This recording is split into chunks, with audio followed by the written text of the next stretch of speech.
I'm in a graveyard.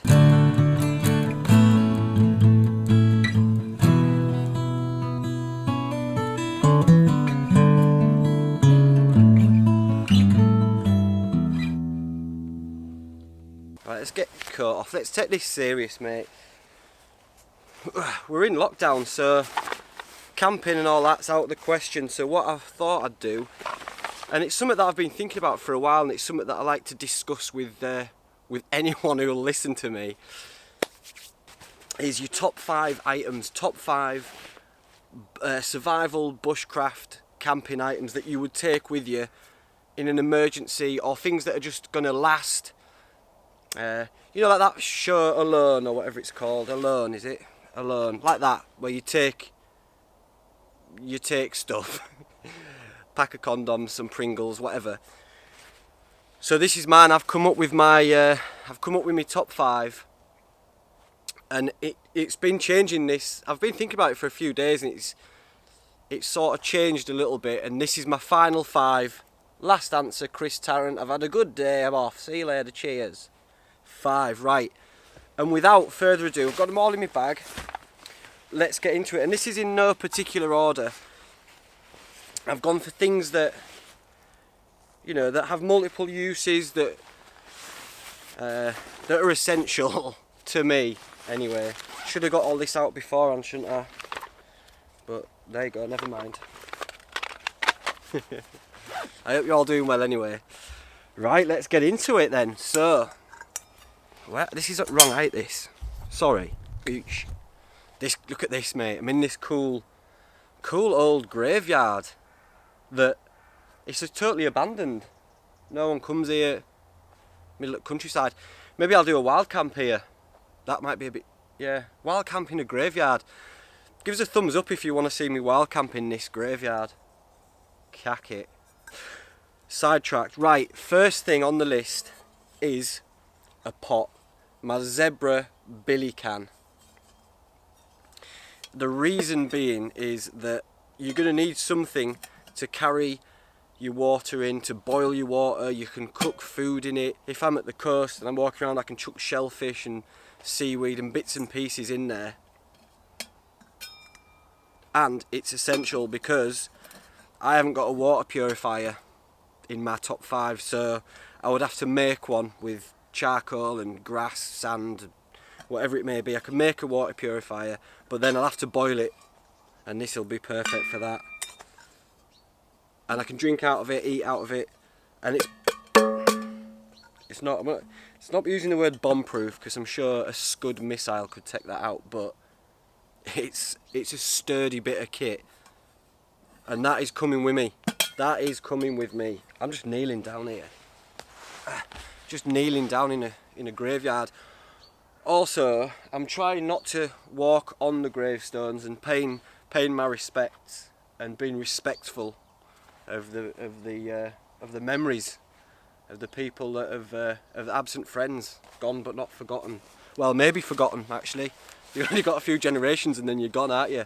Unless you're on Instagram and Facebook and that. These days, it'd be harder to erase your memory. Anyway, I should have planned this a little bit better. I'm getting sidetracked a bit, but my second item is a tarp. Not an extra light tarp or anything like that. This is the DD 3x3 camo tarp. A myriad of different uses I could get for this. It's an instant shelter, so it's going to protect me from the rain. It can be a ground sheet. I can use it to, if you lay it down, to collect water. You could lay it on the ground and let all the bugs come and nestle under it, take them. That's nutrients. You can wrap it round, you put it right. I mean, there's loads of different things you could do with it. You can have it as a little bivvy bag. The different ways you can set it up too, there's so many. Because of all the different tie-out points, you can just have it to suit your situation. Whether that's on the beach, using a stick, or whether you're on the side of a cliff, or using rocks, or whatever it may be. 3x3 tarp is coming with me. If I was choosing properly, I'd probably even go with a 4x4 and create a proper living area underneath you. So the next one is, because I thought about this, I'm going to have to stay warm, is a 100% pure wool blanket. Again, multiple uses. You've seen me before use it as a hoodie or a coat. Keeps you warm. Fire retardant. Keeps you warm even when wet. And we could string this up. You could use it as a hammock. You can string it up as a hammock. Wrap it round you to keep you warm. Use it as a sling, a stretcher. There's all sorts of different things you could do with this as well, so it's versatile, and that's the key. That's what I was thinking about when choosing all these items, is the versatility of them. They're not just a one-hit wonder. Wool blanket, item number 3. Right, this one took a little bit of thinking, because I was flitting between, right, I'm going to need something to cut with. Do I get in here? Do I use an axe or a knife? And up until yesterday, I was sold on the axe, because I thought it's more robust. It can still cut, but I can use it for, you know, hammering pegs in and whatnot. But then I thought, actually, I can make something. I can make a tool to hammer stuff in and do all the hammering that an axe can do. A knife is just a little bit more accessible. It's easy to access, transport around, and you can do finer work with it. And so I've chose a knife, and I've chose not the SE3, not my new knife, Amanda new knife, but something akin to this. This is by my boy Luke at York Knives, and he's given me this ages ago. It's one of his early specimens, and the reason that I've chose this is because it's 5mm thick, so I can use that pretty much as an axe. I can batten the living daylights out of that, split wood with it, and it's a Scandi grind, so I can still choke up on it and get some finer work done. And it's just easier than an axe to carry around, and that's just my preference. I lean more towards the knives than an axe. So that is item number item number 4. A thick 5mm. So like the SE5, the SE5 would be a classic example of a robust knife that isn't going to let you down. It's not going to break. You can use it as a crowbar. So a 5mm thick knife, item number 4. Here we go, we're flying through this. So item number 5. Again, I did think about this, and at one point it was going to be a water purifier, but then I thought, that's not going to last. Eventually that will run out. So this, you're going to need fire. Fire is essential, and although I could do bow drill, it's in the depths of winter. Every time you want to get a fire going, doing a bow drill would just be a chore. So a fire steel, and I've gone for this one, which you may have seen me use before, and I've gone for this one because look at the size of that. It's an absolute barge pole of a thing, and that, I mean, you would struggle to use all that in your lifetime. There's so many strikes on it. Even, let me have a look in my little pouch here. This is my fire steel, which I've had for years. You can see that it's probably can't because of focusing issues, but you can see how much it's worn down, but still that's got so much life left in it, and that's after years of use. So you can imagine something like that, that's lasting you a lifetime, and it's big enough to not misplace. You can also use it as a bit of a thwarter if you need to. And that is item number 5.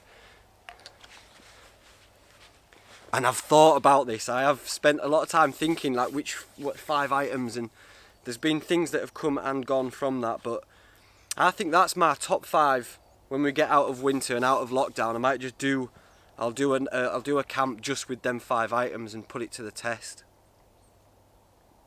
Shall I tag a few people in it or not? Or should we not bother with that? Nah, I won't tag anyone, but if you want to do it, if you're watching and you've got you want to do it, then do it. And tag me in it or let me know. Shoot me over your video of your top 5 for survival. Wherever you are in the world, it'd be interesting to see if you're in Canada or America or, you know, Bulgaria, Uncle Bulgaria, wherever you are, to see how it would change depending on your location. That might be quite interesting. So, but that's it, mate, that's it. So, just to recap, zebra billy can, wool blanket, thick 5mm knife, decent fire steel, and a decent tarp. 5 items to stay alive. 5 to stay alive. Hey, that's a thumbnail, that, isn't it? That's the title. 5 to stay alive. Hey. Oh, right, it's a lovely day.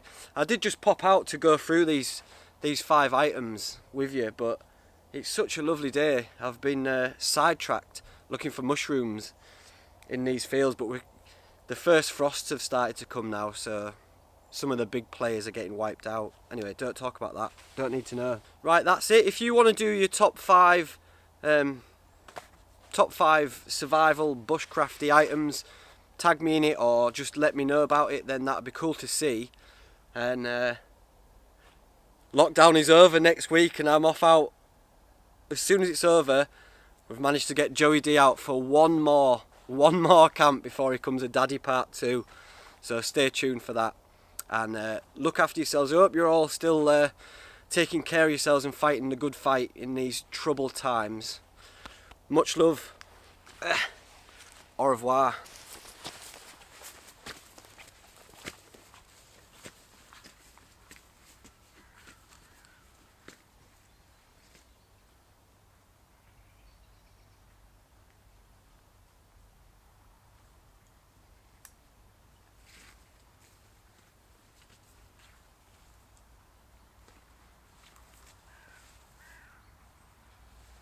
This is a fascinating place, mate. Wee.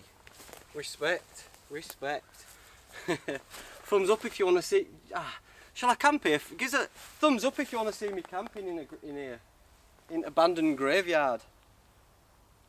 Might be pretty cool. Anyway, take it easy. See you later. Bye.